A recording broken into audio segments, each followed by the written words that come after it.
Bonsoir, guten Abend, herzlich willkommen. Bienvenue dans ce nouveau numéro d'Arte Reportage. Aujourd'hui, nous vous emmenons au Vietnam, un modèle en matière de croissance économique. Depuis que ce pays communiste s'ouvre à l'économie de marché, les investisseurs y affluent.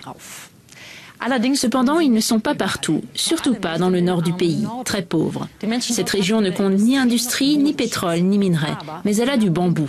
Il ne sert pas uniquement de matériau de construction, il permet aussi de fabriquer des baguettes, des paniers ou du papier. Et l'intérêt va croissant dans le monde. En Europe, on propose déjà des maisons préfabriquées en bambou. Seul problème, la menace de la coupe sauvage. L'exploitation durable n'existe pas au Vietnam. Mais grâce à certaines ONG, les habitants des montagnes apprennent à mieux tirer parti du bambou tout en préservant leurs forêts. Michel Dumont et Éric Bergeron vous emmènent dans la région de Than Hoa.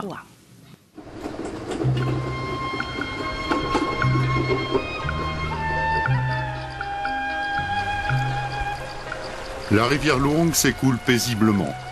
En ce début de printemps, les eaux sont basses. Dans quelques semaines, les premières crues vont arriver. Nous sommes dans le nord-ouest du Vietnam, à 4 heures de route de Hanoï, la capitale. Dans la province de Than Hoa, une région montagneuse à quelques kilomètres de la frontière avec le Laos. La rivière Luong a donné son nom à la variété de bambou produite ici. Le Luong, c'est l'or vert de cette région pauvre, loin de tout, loin des grandes villes, des zones industrielles, des immenses rizières. Bref, loin du boom économique vietnamien.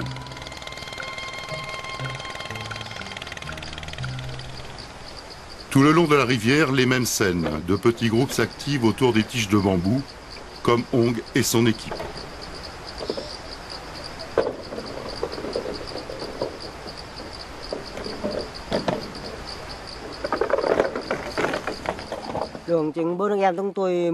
On est 4 frères. On travaille ensemble tous les 4. On achète le bambou et on l'achemine par la rivière jusqu'à l'usine. Là, ils fabriquent des baguettes et aussi de la pâte à papier. Nous travaillons toute l'année pour le bambou. Et puis, quand c'est nécessaire, on va travailler dans les rizières pour le riz.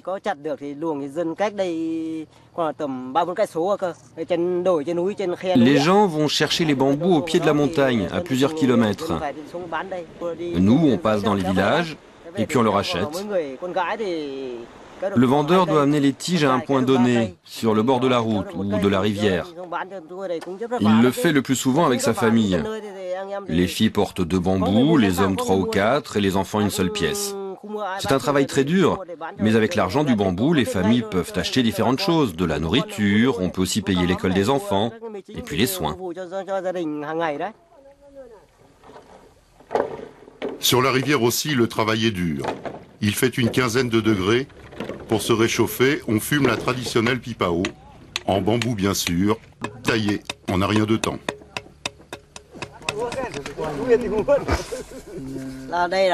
C'est facile, on prend un morceau de luang, on met de l'eau, on fait un trou et un logement pour le tabac.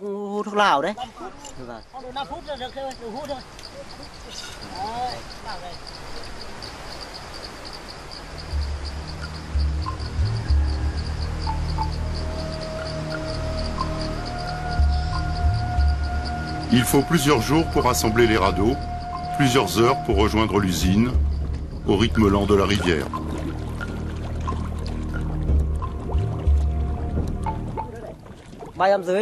On transporte chaque fois entre 300 et 400 bambous. On les achète suivant la taille à un certain prix. On gagne en moyenne 500 dong par tige. Si on l'achète 10 000 dong, on le revend 10 500. Cette activité nous rapporte 30 000 dong chacun, entre 1 et 2 dollars par jour et par personne. Si on transporte par la route, c'est plus cher. Il faut un camion, de l'essence. Par l'eau, c'est plus dur, mais c'est plus rentable. Sur le radeau, pour passer le temps, on fume, on discute. Et bien sûr, on téléphone, car au Vietnam aussi, tout le monde a son portable.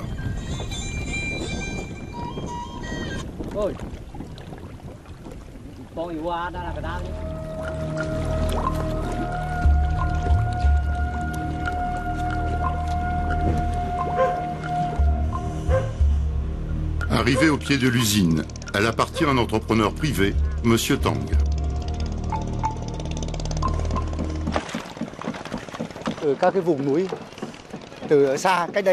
Les bambous qui sont ici viennent parfois de plus de 30 km.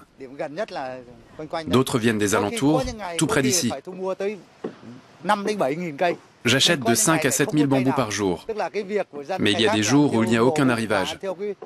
Cela dépend des activités locales. Il y a des catégories, 4 catégories, suivant la taille, l'état. Certains bambous sont fendus ou abîmés.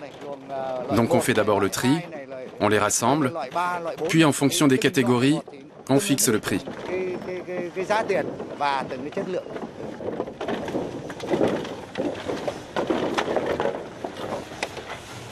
Monsieur Tang possède 2 unités de transformation et emploie quelques 200 ouvriers.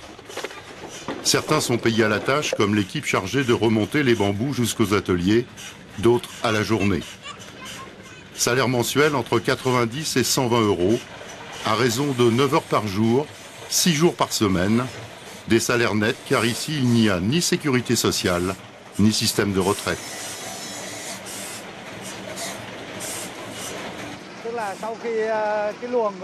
Une fois les bambous amenés jusqu'ici, on les coupe au niveau des nœuds. On se sert des bouts sans nœuds pour faire des baguettes pour les repas. Les chutes, on les broie pour en faire de la matière pour la pâte à papier qui sera exportée vers Taïwan.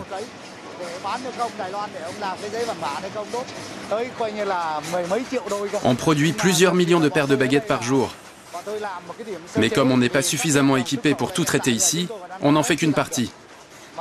Le reste est envoyé vers les grandes villes, puis exporté. On traite 7 tonnes de bambou par jour, ce qui correspond à 18-19 millions de paires de baguettes.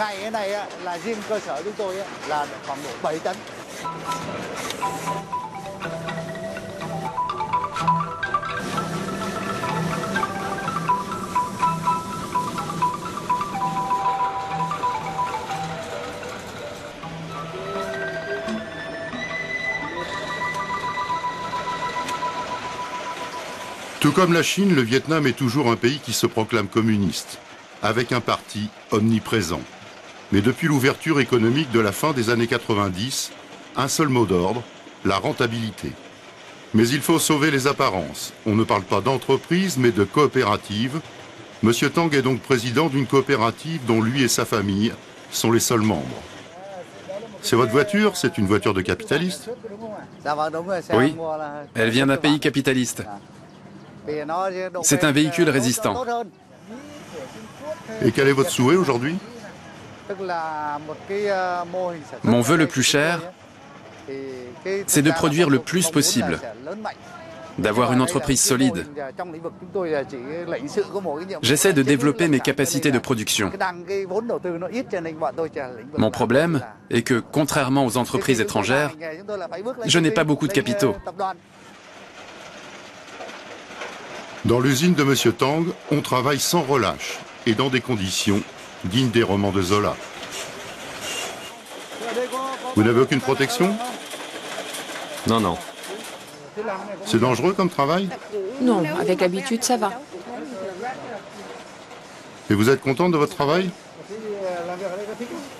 Oui, ça me plaît.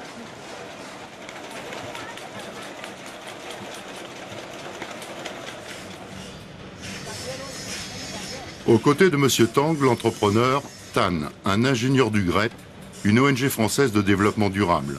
Depuis 2005, le GRET mène ici un projet d'appui et de valorisation de la filière bambou. Nous essayons de les aider dans le choix et l'utilisation des machines, dans la diversification de leurs activités. Nous les aidons aussi dans la recherche de débouchés pour leurs produits finis, et aussi pour les déchets comme les nœuds et la sciure.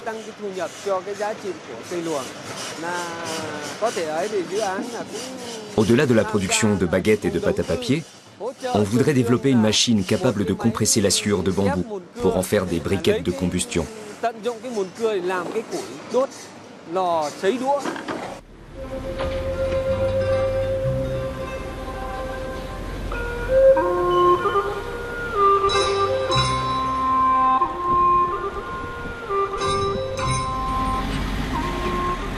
À une dizaine de kilomètres de l'usine, la maison du Gret. Une quinzaine d'ingénieurs et de techniciens vietnamiens vivent et travaillent ici, sous la coordination de Patrice. Patrice, un Breton installé depuis plus de 15 ans en Asie. Oui, de la Todengui, donc le projet que le Gret mène ici, depuis 5 ans dans la région, depuis 2 ans et demi dans cette zone nord, la plus proche du Laos et de la zone forestière, consiste surtout à aider les nombreux paysans qui cultivent du bambou à avoir, si possible, des revenus supérieurs. Et donc notre rôle, c'est d'aider les paysans à planter, à faire des pépinières, à avoir des rendements supérieurs, à réhabiliter leurs forêts. GRET signifie Groupement de recherche et d'études technologiques. L'ONG réalise toute une série d'expérimentations à taille humaine. Là, on essaie de valoriser les bouts de bambou qui ne servent pas pour le parquet ou pour les baguettes et produire ces paniers sur la base de marchés plutôt d'Asie du Nord-Est, du Japon, de Corée du Sud et de Taïwan, où il y a une certaine tradition d'utiliser du charbon de bois ou du charbon de bambou dans la maison pour filtrer l'air, pour faire déodorisant. Je n'ai pas les preuves scientifiques, mais ça peut servir contre les radiations électromagnétiques des ordinateurs.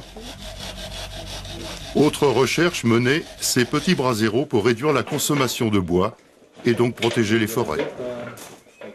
Donc l'idée, c'est avec un petit foyer, ça ne changera pas le monde, mais au lieu d'utiliser 15 kg de bois par jour pour la même quantité d'eau bouillie et d'aliments pour les porcs et la famille, si on pouvait arriver à 10-11 kg, ça ferait toujours ça, d'économiser pour la forêt, pour la pénibilité des villageois, des villageoises plutôt, parce que c'est quand même les femmes essentiellement qui vont chercher le bois dans la forêt.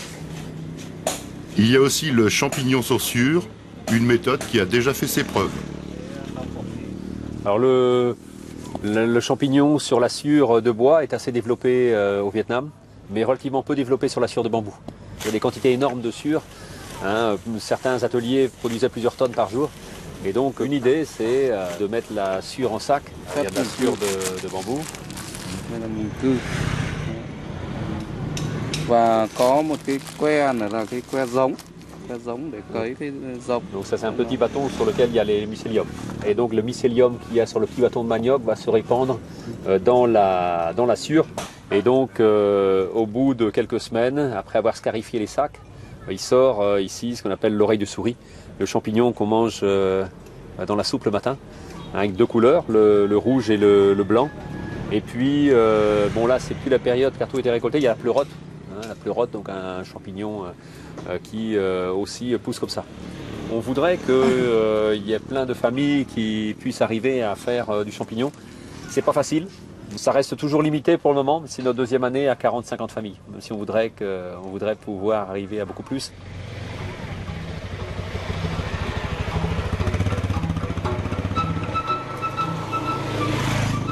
Régulièrement, Patrice suit sur le terrain l'avancement des différents projets menés dans la province par ses équipes.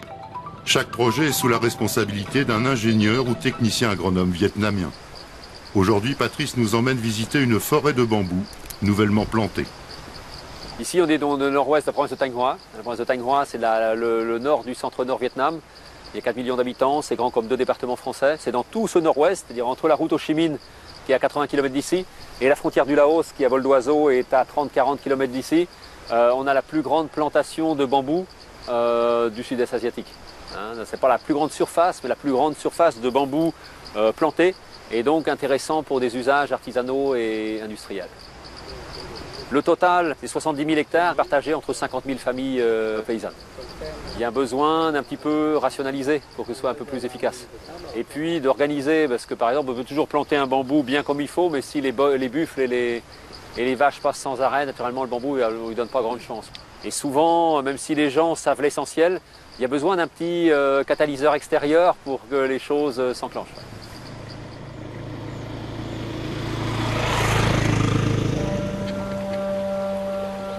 En route pour une autre partie de la province, plus à l'est.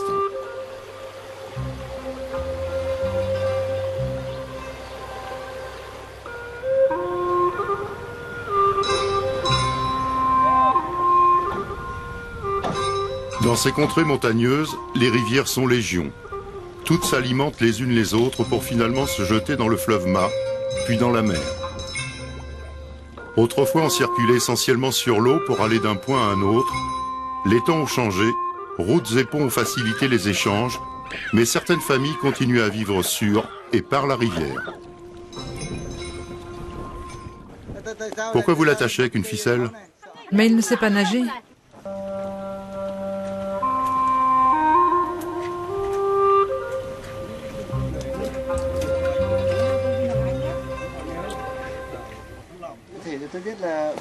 Il y a beaucoup de poissons dans la rivière? Oui, il y en a, mais avec la pêche à l'électricité, ça commence à s'épuiser. Mais vous pêchez à l'électricité? Non, pas nous. Nous, on pêche à la canne ou au filet.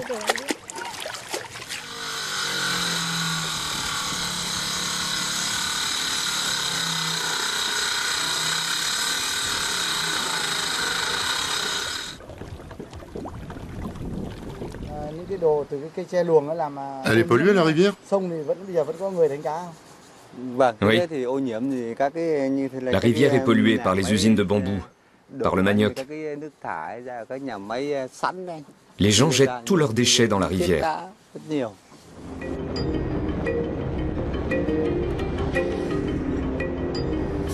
Nous empruntons la mythique piste Ho Chi Minh, construite durant la guerre du Vietnam. Un réseau qui permettait aux Nord-Vietnamiens de ravitailler, via le Laos et le Cambodge, ceux qui combattaient le gouvernement de Saïgon et son allié américain. La piste Ho Chi Minh est devenue une belle route goudronnée qui traverse tout le pays, du nord au sud. Nous sommes dans le district de Ngoc Lac. Ici, les terres sont partagées entre canne à sucre, bambou et petites rizières. C'est dans cette zone qu'ont été menées en 2005 les premières actions du projet de développement du bambou luong. Réunion de travail de l'équipe locale du GRET, autour d'Aurélie, une jeune agronome française, que des femmes. Avant, il y avait un technicien, mais son contrat s'est arrêté. Mais c'est pas forcément un choix qui s'est fait volontairement d'avoir que des femmes ici, mais bon. Et ça se passe mieux entre femmes? Oui, de toute façon, je pense que ça se passe mieux entre femmes. Parce que maintenant, c'est Tom qui est la chef d'équipe. Et le fait que ce soit que des femmes qui travaillent avec elle, ça facilite. Ce serait difficile pour elle de diriger des techniciens hommes plus âgés qu'elle. Et tu peux nous les présenter? Ouais, donc ici, c'est Tom, qui est ingénieur agronome, qui travaille sur le projet depuis maintenant 2 ans. À côté, c'est Hyo, qui est aussi ingénieur agricole et qui travaille sur le projet depuis 2 ans et demi. Hainam, Lambiak Chozuan Hainam, Banam, 3 ans déjà. Et Zhang, qui est aussi technicienne agricole et qui travaille sur le projet depuis le début en 2006.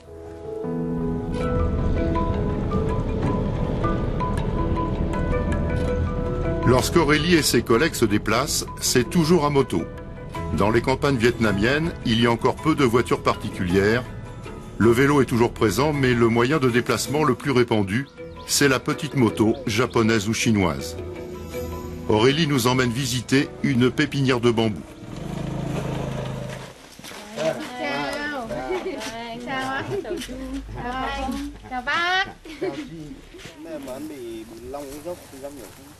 On a essayé de faire 1 ou 2 pépinières dans chaque commune pour pouvoir fournir des plants de qualité aux gens qui voulaient planter du bambou.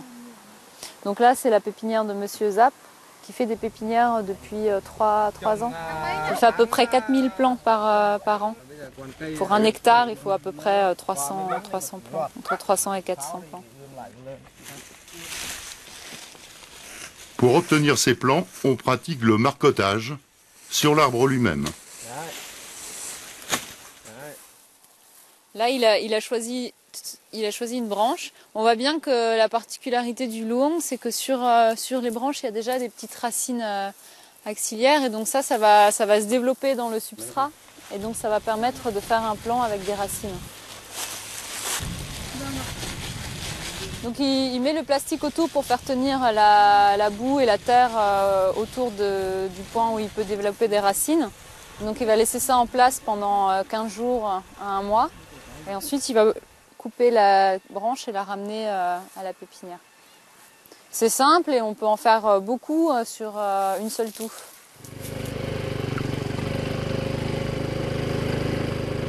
Après la création de pépinières, une deuxième étape a concerné la réhabilitation des forêts abîmées et l'amélioration de la qualité du bambou. Pour y parvenir, les filles du GRET ont fait le tour des paysans, multiplié les réunions de sensibilisation. Donc on a fait plusieurs traitements avec différents niveaux de fertilisation. Donc celui-là, c'est 10 kg de fumier, 2 kg de vissing. Le vissing, c'est un engrais qui est fabriqué par l'usine de canne à sucre. Et donc l'idée, c'est de voir si le fait de mettre de l'engrais, ça permet d'avoir plus de tiges et des tiges plus grosses. Donc on a fait des essais chez plusieurs paysans et on a choisi de travailler avec Monsieur Lee parce qu'il avait déjà une plantation en bon état. Chez d'autres paysans, les touffes étaient déjà dégradées et là, on travaille plus sur de la réhabilitation. Au début, quand on vient exposer notre projet, ils ne comprennent pas bien ce que nous voulons faire. Certains y croient, d'autres pas. Mais quand nous réussissons à les amener voir sur le terrain ce que nous faisons, alors là, les choses changent, on parvient à les convaincre et ils nous rejoignent.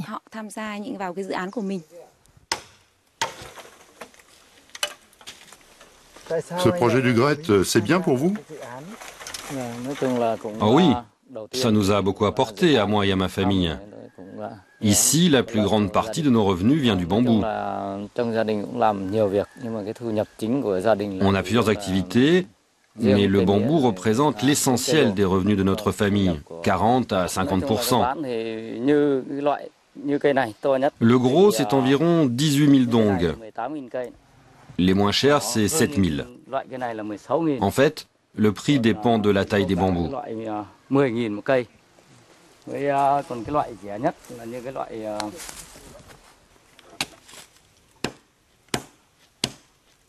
70 centimes d'euros pour les plus grosses tiges, 25 centimes pour les plus petites, c'est un bon prix pour ce paysan. D'autant que la route n'est pas loin, le transport est donc réduit jusqu'au camion. Dans la première phase du projet, le GRET s'est aussi employé à tester différentes activités annexes autour du bambou. Monsieur Khan a été l'un de ses pionniers. Il s'est lancé dans la fabrication des fameux paniers absorbeurs d'odeur, d'humidité et, dit-on, d'ondes magnétiques. Pour ce faire, Monsieur Khan a dû investir dans la construction de fours à charbon de bambou. Ces morceaux de bambou sont vieux. On s'en sert pour le feu. On va les brûler pour en faire du charbon que l'on utilisera pour les paniers.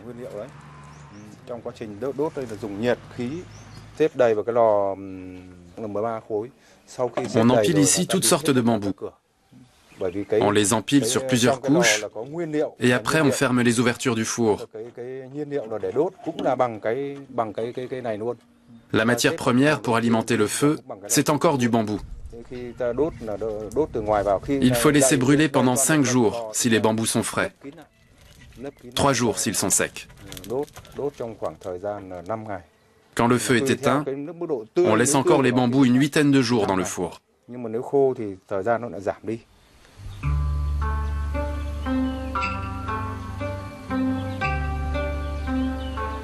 Loin de ce Vietnam en plein boom économique, avec un taux de croissance de plus de 8% ces dernières années, les régions montagneuses du nord-ouest sont un peu les grandes oubliées du développement économique. Pas de misère à l'africaine, mais une certaine pauvreté ambiante. Peu peuplé et essentiellement par des minorités ethniques, le Vietnam compte 53 groupes ethniques différents. Elles ne disposent pas de surface cultivable suffisante. Leur unique richesse, c'est le bambou long. Nous nous rendons dans un village Hmong, l'une des minorités. Un peu plus d'1 million pour une population totale de 90 millions d'âmes.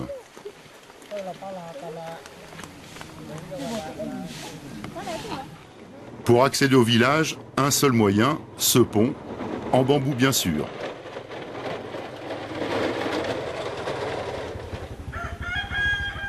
Wen, notre ambassadeur du GRET, fait les présentations.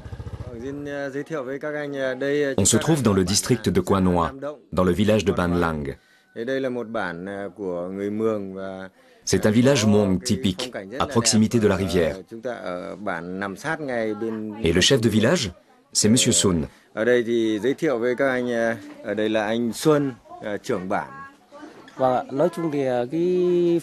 Selon notre coutume, quand nous avons des invités, on leur offre le thé, puis notre boisson locale. On est heureux d'accueillir les autres et de partager avec eux.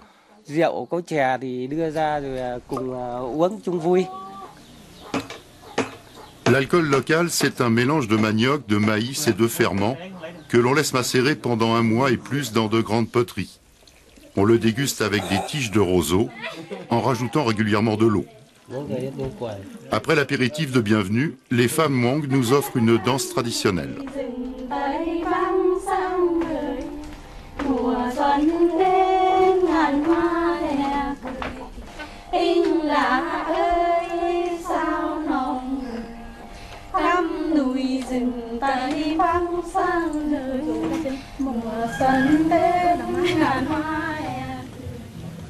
Dans le village de M. Sun, toutes les maisons sont sur pilotis. On tente ici de conserver les traditions, mais même dans ces lieux reculés, difficile d'échapper à l'air du temps. La télévision est partout, les téléphones mobiles résonnent dans les coins les plus inattendus, les jeunes boivent un Red Bull local et par moments retentit une musique pour le moins surprenante. C'est pas vraiment de la musique traditionnelle ? Bah, c'est de la musique pour danser. Les gens aiment bien. On évolue avec la société, vous savez, avec notre temps.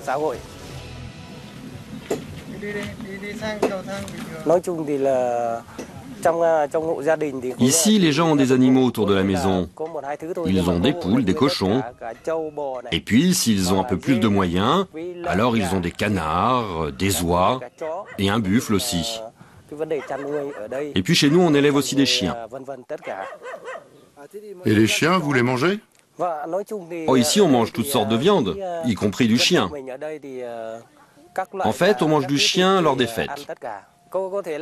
Par exemple, lorsque des voisins ou des amis viennent vous aider à réparer votre maison, eh bien, quand les travaux sont finis, on prépare un grand repas et là, on tue un chien. Mais vous savez, jamais on ne mange de chien pour un mariage. Vous savez pourquoi ? Parce que ça porte malheur. Difficile d'aborder ici certaines questions comme le sort des minorités ou le rôle du parti. Au Vietnam communiste, parler politique est dangereux, alors M. Sun élude les questions gênantes, comme celle des écoles. Elles sont gratuites pour le primaire, mais payantes ensuite. Impensable pour ces villageois de voir leurs enfants poursuivre des études supérieures. Même chose pour les soins et les médicaments, ils coûtent de plus en plus cher. M. Sun nous emmène visiter l'ancêtre du village. Elle a 90 ans, a connu la guerre contre les Français, puis celle contre les Américains, et elle ne parle que le dialecte Hmong.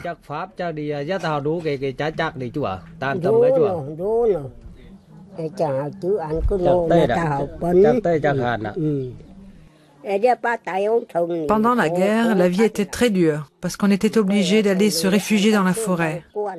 On a beaucoup souffert.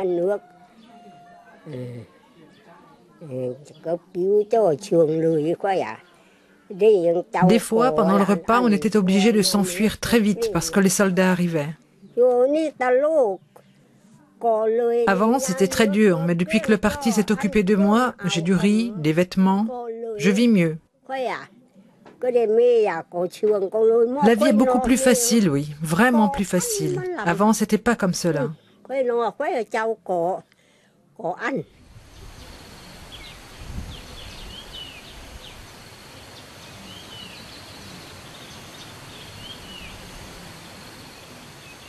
Tout autour du village, de petites rizières. 2 hectares seulement, à peine 3 mois de consommation. Il faut donc acheter le reste au marché. Heureusement, il y a le bambou, la principale activité des villageois. Depuis 2 ans, le GRET apporte son concours pour aider à une meilleure exploitation des forêts, trop souvent utilisées comme un bas de laine. Lorsqu'ils ont des problèmes d'argent pour acheter de la nourriture, des médicaments, pour payer l'école de leurs enfants, alors ils viennent couper du bambou, même des jeunes pousses. Pour éviter cela, nous les encourageons à diversifier leurs activités avec, comme vous l'avez vu, l'élevage, les champignons. Le but est de maintenir et d'élever leur niveau de vie, tout en protégeant les forêts. Il faut arrêter de couper systématiquement les bambous dès qu'un problème survient.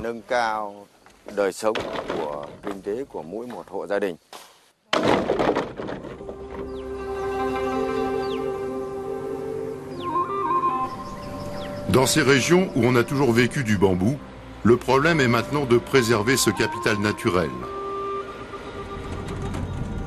Monsieur Son a tenu à nous emmener à quelques kilomètres de son village pour nous montrer, non sans fierté, le mariage ancestral de l'homme et du bambou. Et le spectacle est édifiant.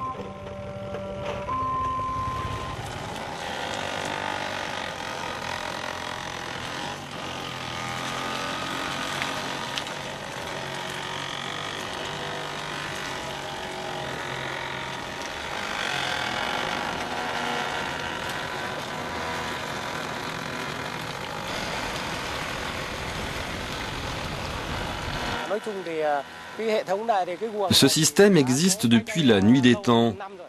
Ce sont des roues pour irriguer les rizières. En fait, tout est construit avec des branches d'arbres et du bambou. Les supports sont en bois pour l'axe, et les piliers et tout le reste, eh bien c'est du bambou. L'eau est ramassée dans des tubes de bambou, puis se déverse dans des conduites qui sont faites en demi-bambou.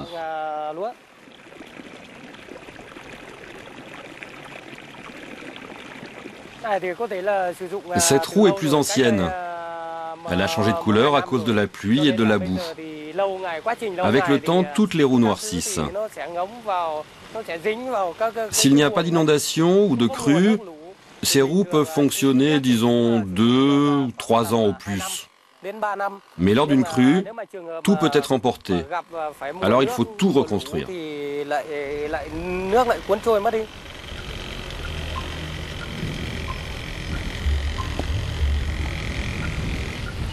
Ce n'est pas encore la période des crues, des grandes pluies, mais celle d'un petit crachin breton.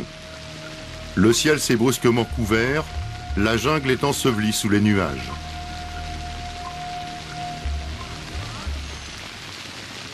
Nous retrouvons Patrice, le responsable du Great Vietnam, dans un village où l'ONG a développé tout un programme de jardins maraîchers. Ces fameuses activités diversifiées qui doivent fournir des compléments de revenus aux paysans.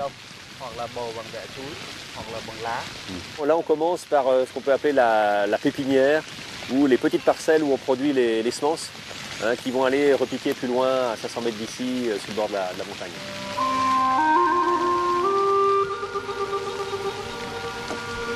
Donc vous voyez, on est au pied de la montagne. Alors je précise juste, on est à 20-30 km du Laos à vol d'oiseau. On est vraiment là, sur le bord de la cordillère. Et donc dans cette zone-là, c'est une zone plus ouverte qui avait été prévue pour faire du riz.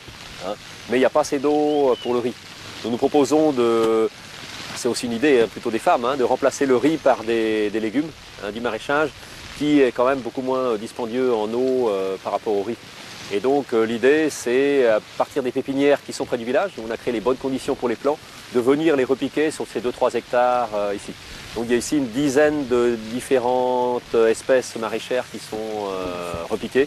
De l'aubergine, de la tomate, de la baselle, de l'amarante, il y a même de l'arachide un petit peu plus bas. Et donc là, au village, il y a 27 familles, je dis, et ici c'est 27 femmes, c'est un groupe de femmes qui vient travailler ici pour le maraîchage, à la fois pour alimenter le quotidien des aliments de la famille, et aussi pour pouvoir avoir des revenus, parce que les possibilités de revenus ici ne sont quand même pas très élevées.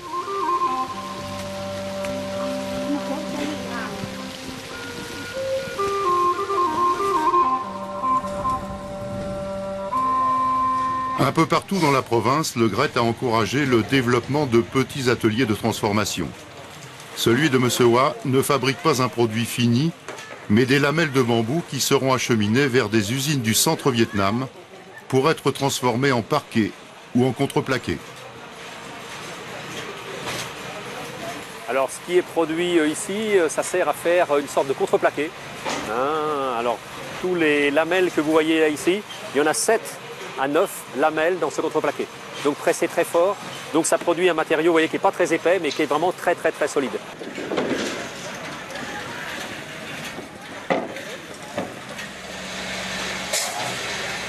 À la réception du bambou, on le coupe à la longueur voulue. On passe par la machine qui coupe, la scie circulaire qui coupe à la longueur du bambou.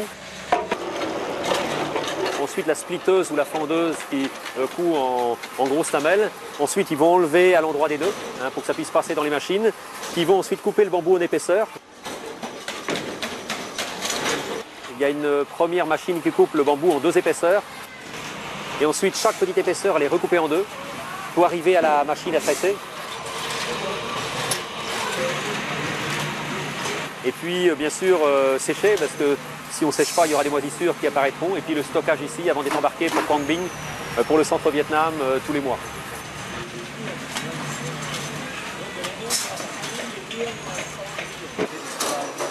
Mon principal problème aujourd'hui, c'est d'investir, de trouver de l'argent et des débouchés. Parce qu'aujourd'hui, nous dépendons d'une seule grande usine située à 500 km d'ici.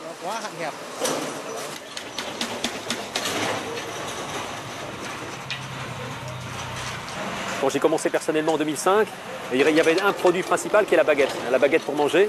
C'est le produit principal, mais qui gaspille beaucoup les bambous. Dans une tige de bambou, vous avez 15% qui va en baguette. Et le reste, qui est un déchet qui sert pour la pâte à papier. Le produit qu'on a introduit, pas tout seul, avec des entreprises françaises et Ikea, c'était la lamelle de parquet. Le problème, c'est que, pareil, la Chine est souvent plus compétitive. Et pour faire de la lamelle, on peut la faire sur place, mais le parquet demande vraiment beaucoup d'outillage et une grande qualité.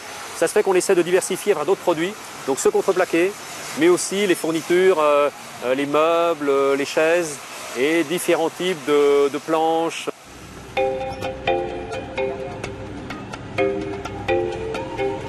Face aux puissants voisins chinois, le Vietnam, comme d'autres, a bien du mal à être compétitif. La méthode choisie par le GRET est d'encourager les petites unités et de structurer une filière qui, certes, ne pourra jamais rivaliser avec la Chine ou la Thaïlande, mais qui peut assurer une activité, donc des revenus à la population.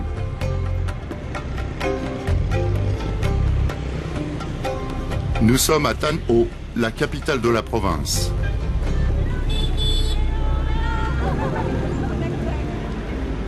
Dans le magasin de M. Long, il a travaillé plusieurs années sur le projet de développement du bambou. Aujourd'hui, il en commercialise les produits. Tous les meubles ici sont en bambou, en rotin ou en osier.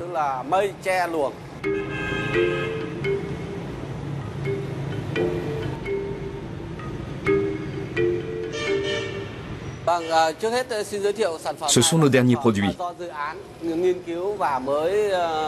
Nous les vendons principalement aux hôtels et aussi à des privés. On les met dans les frigos ou dans les pièces pour lutter contre les mauvaises odeurs.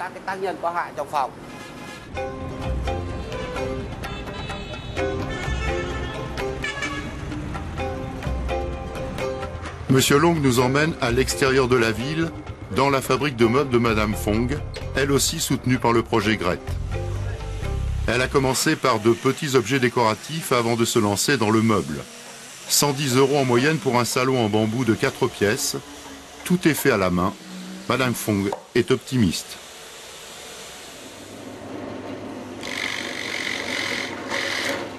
Il y a de la demande dans le pays et aussi à l'exportation. On produit de plus en plus, on se développe.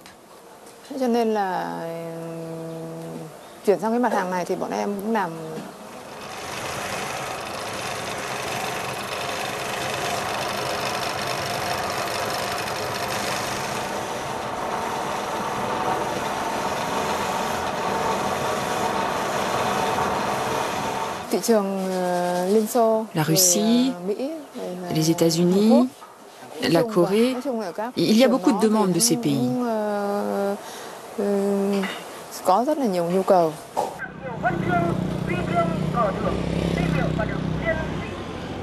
Retour au chef-lieu de district de Quang Ho, un dimanche matin, à l'heure des travaux collectifs. Par haut-parleur, une voix métallique égrène l'histoire de la province. De petits groupes d'écoliers nettoient les rues, dans la bonne humeur, sous l'œil souriant d'Ho Chi Minh, l'oncle Ho, le père de la nation vietnamienne. La voix du parti parle du passé glorieux, pas des difficultés quotidiennes des habitants d'une des provinces les plus pauvres du Vietnam. Réduire la pauvreté en développant la filière bambou et des cultures intercalaires, c'est l'objectif poursuivi par le GRED depuis 5 ans. Les premiers résultats sont là, encore limités mais bien réels pour nombre de familles. Élevage de poulets sous bambou comme ici, pisciculture, champignons, maraîchage apportent des compléments de revenus à l'exploitation du bambou.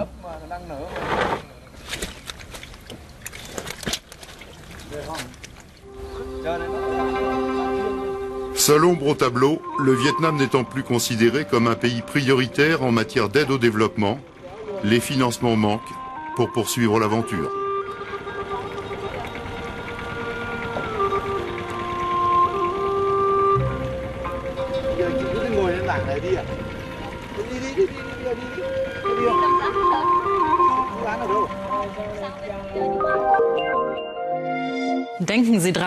Pensez-y la prochaine fois que vous mangerez avec des baguettes. Ainsi s'achève cette émission. La semaine prochaine, Arte Reportage reviendra sur les 50 ans d'indépendance que célèbrent de nombreux pays africains. Mais cette fois, nous resterons ici et nous irons voir les Africains de Paris. Ils ont élu domicile dans l'ancienne puissance coloniale, par envie ou par besoin. Nathalie Georges vous racontera leur histoire. Merci de votre fidélité. Très bonne soirée.